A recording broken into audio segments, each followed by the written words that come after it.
पुराना संदूक और आखिरी चिट्ठी। शहर की भीड़ भाड़ से दूर पुराने पुश्तैनी मकान के बरामदे में 70 साल के पंडित दीनानाथ अपनी आराम कुर्सी पर बैठे अक्सर सूर्य को ताकते रहते थे। उनके 3 बेटे थे, अमित, सुमित और राहुल। तीनों अपनी अपनी शहरी दुनिया में सफल थे, लेकिन दीनानाथ के लिए सफलता का पैमाना वो समय था जब वे एक साथ बिताते थे। दीपावली का मौका था, बच्चे सालों बाद घर आए थे। घर में रौनक तो थी, लेकिन साथ ही एक अजीब सी जल्दबाजी भी।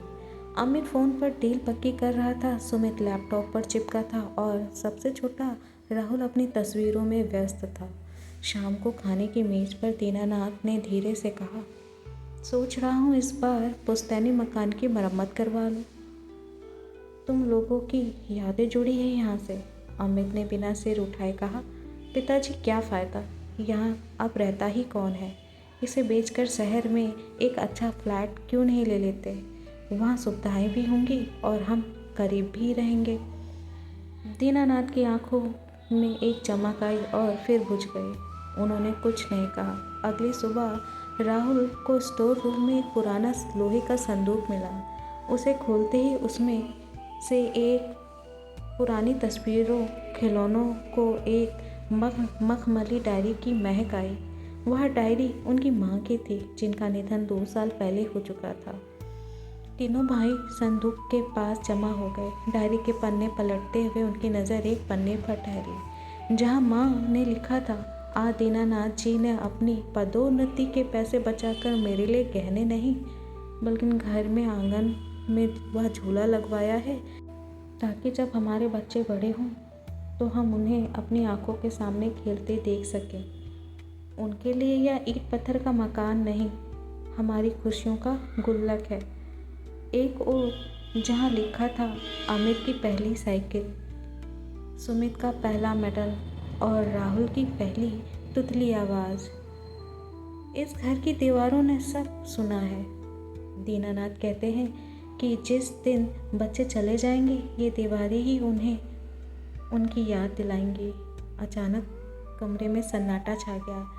तीनों भाइयों ने एक दूसरे की ओर देखा। उन्हें एहसास हुआ कि जिस मकान को वे पुरानी प्रॉपर्टी समझ रहे थे, वह उनके पिता के लिए उनके बचपन का सहज कर रखने वाला एक मंदिर था।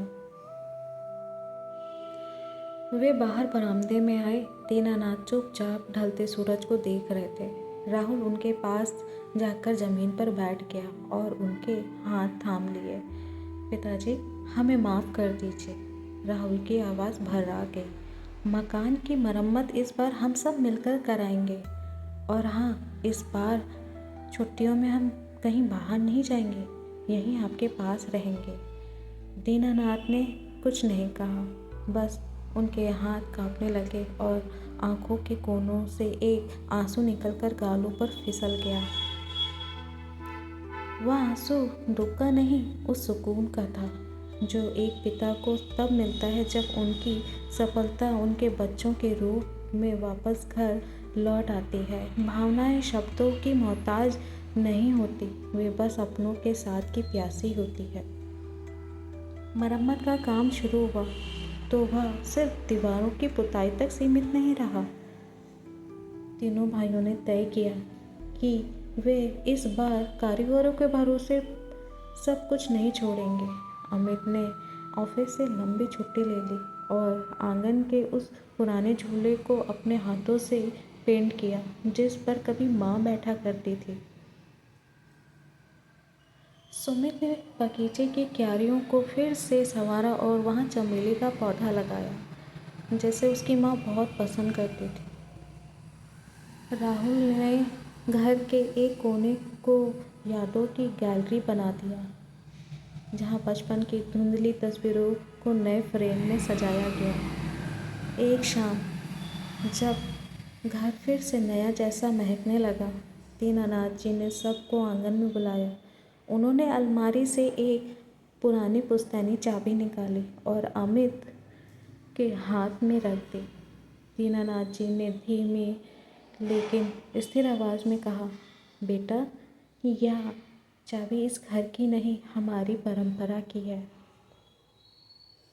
मुझे डर था कि मेरे बाद तुम लोग इस मिट्टी को भूल जाओगे, पर आज तुम तीनों को साथ काम करते देख मुझे यकीन हो गया है कि यह घर कभी सूना नहीं होगा।